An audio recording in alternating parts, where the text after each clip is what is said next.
Do you save selvages? Have you ever used them for a project? If you have, be sure to tell me about that in the comments below. I'd love to hear the projects you like to make and if you have a selvage stash. Hello everybody, this is Michelle Fox and welcome to The Simple Quilter. Today I'm going to be showing you a new way I'm going to be storing my selvages. I have a selvage stash and right now they're in a big tub, they're in bags, and they're just kind of hard to use. And if you've been watching my channel for very long, you know I don't like to dig. So I've been digging in these bags and boxes for a long time and I'm just done with that. I have got to get these organized. If you don't know what the selvages are the specially woven edges of fabric that keep it from unraveling. Now sometimes these selvages will have words on them. This is one of my favorite selvages. It has feed sacks, little pictures of feed sacks on it. I don't know if you can see that, but I love feed sacks, flour sacks. Oh my gosh, and this is a super cute one. This is actually from a flour sack or sugar sack reproduction fabric, and those little feed sacks are incredible. Now on one side, one edge of the fabric you'll have this, but on the other side it's either usually just white or the color of the fabric, but there still is a selvage there, and you can cut those off and use them if you want. I have some of those in my collection. I don't use those very frequently. I really like the ones that have the dots or the little images on them. Now this is another one of my favorites. This has little cowboy hats on it right along the edge there. Super, super cute. Super cute. One of my other favorites that I'll show you a little bit later are these little fire hydrants. Oh, fabric companies are really being creative nowadays with the little images they're putting on selvages. Selvages will also frequently have a set of colored dots on them, and those are just to help you pick fabrics that will coordinate with the piece of fabric that the selvage is attached to. When I cut selvages to save them, I cut at least 1 inch into the fabric. This isn't quite an inch, this is probably 3/4 of an inch, but I typically cut at least 1 inch into the color of the fabric. That doesn't include this part right here, just this colored part up here, because I want to be able to use some of that as well as the print or images that are on it. Now people have saved selvages for me and I'm ever so grateful because I love selvages. Now this one's cut pretty narrow and it will be hard to use that. I'll still be able to use it, but I won't be able to include the color up here. So if you're going to save them for projects, I would recommend you cut at least 1 inch up into the color of the fabric, into the colored part of the fabric. You can make a lot of neat things with selvages. You can see here the projects that I've made. I made this wall hanging or table runner. I made a sewing machine mat, and this is just a little mug rug that I made. I really, really like selvages. One of my recent items that I've made are these pin cushions made from selvages. This is just a patriotic one.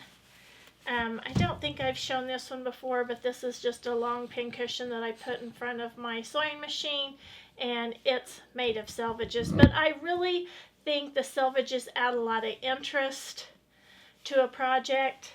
These have also been good for bags, and even people make quilts out of them. I've never made anything larger than the table runner behind me, but you can make larger quilts out of them.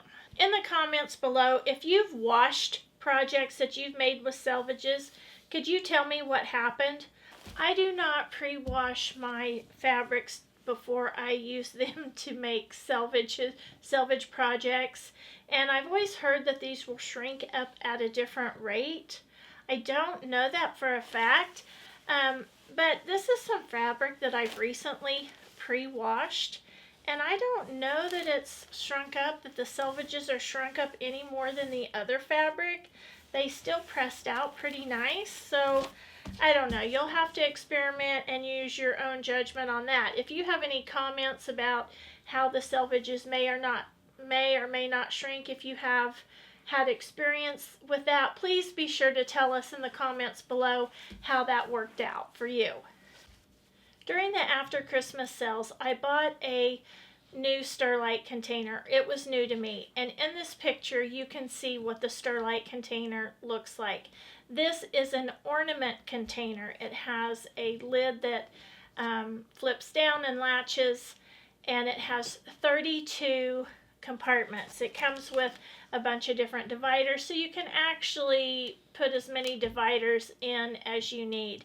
But you can see my big box of Selvages, and they are just overflowing, plus these bags that I have too. So I'm going to show you how I have tamed this mess. Now here are all of my Selvages. I have some that are in bags, but this is quite a mess here, and I'm going to try to get them organized. I want to use this. This is a adjustable ornament case put out by Sterlite, and I'm so upset. I just noticed just now that this is cracked. It's cracked right here and right there. I'm so disappointed, but I'm going to go ahead and I'm going to use this even though it's cracked.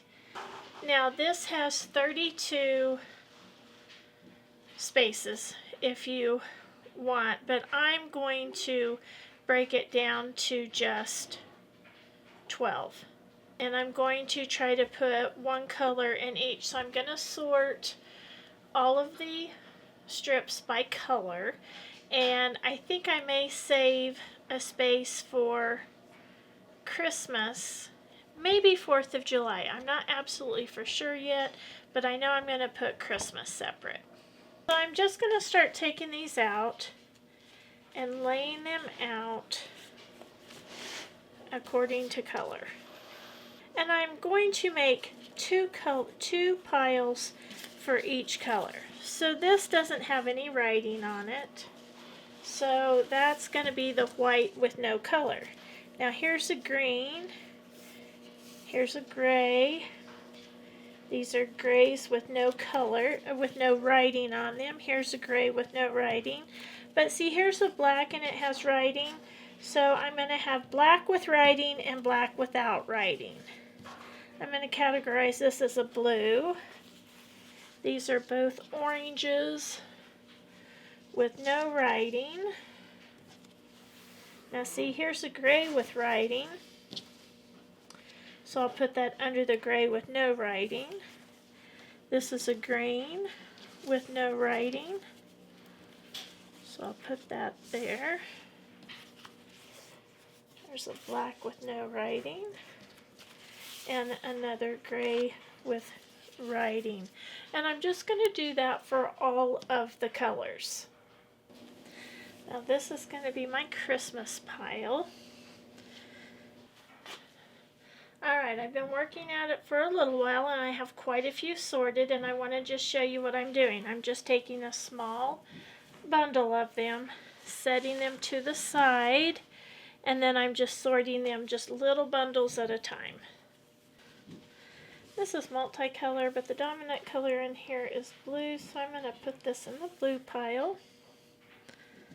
Oh, there's a pretty purple. Now I have to say, it's a lot of fun going through these. I thought it was going to be kind of tedious, and like that right there, that's not even a selvage. I thought it was going to be kind of tedious, but it's actually pretty fun. I like to look for really neat markings on it. Let me show you this one. This has little leaves. I think that's so cute.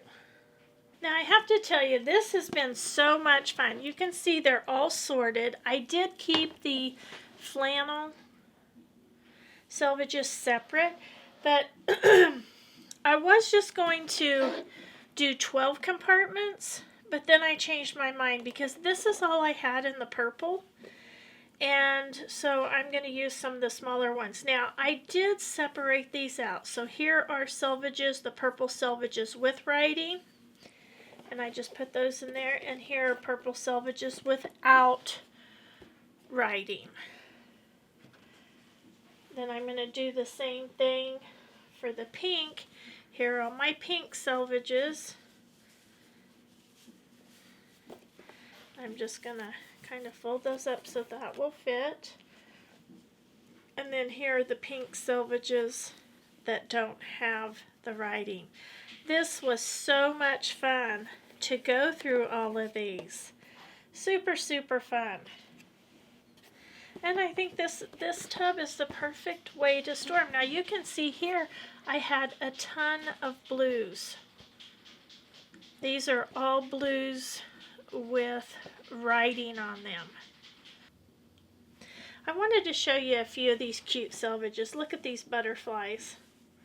Super, super cute. Now I showed you the ones that had the leaves on them already. Let's see. There's some in here. This is my favorite. My husband and son were both firemen. My husband's still a volunteer fireman. My son's doing something else now, but I love those. Love those selvages with the little fire hydrants. Oh look, here's another cute one. Christmas trees. This one has Christmas trees, and then this has little Christmas ornaments.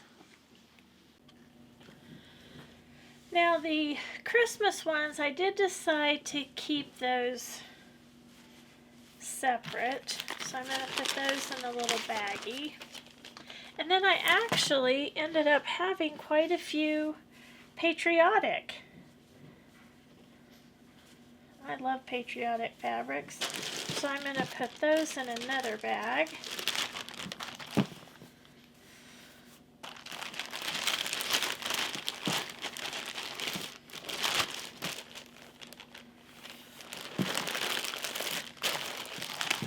Okay, so in here are the flannel ones. I'm not sure if I need to keep these separate or not.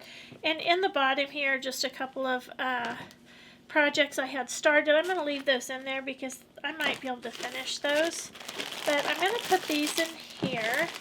And those are my holiday, those are my Christmas flannels and patriotics, as well as my unfinished projects. And then look how this turned out. I just love how it turned out. My blues with the writing, blues without the writing, whites with the writing, whites without the writing, creams with the writing, creams without the writing, and I just did that. And it looks a little messy, I guess, but it's going to be so much easier to access these when I need them. I didn't really reduce the size of the containers. I wasn't able to totally free one up, but they are both definitely more organized. And that's a real bonus. I'm so happy with the outcome of this. My selvages are going to be so much easier to use because they're sorted by color, as well as those with printing and images and those without. I think these selvages add so much interest to a quilt project. Now this is the mat that goes under my sewing machine. I do have a video out on that. If you're interested, I'll put a link up above for that. I hope you've enjoyed today's video, and until next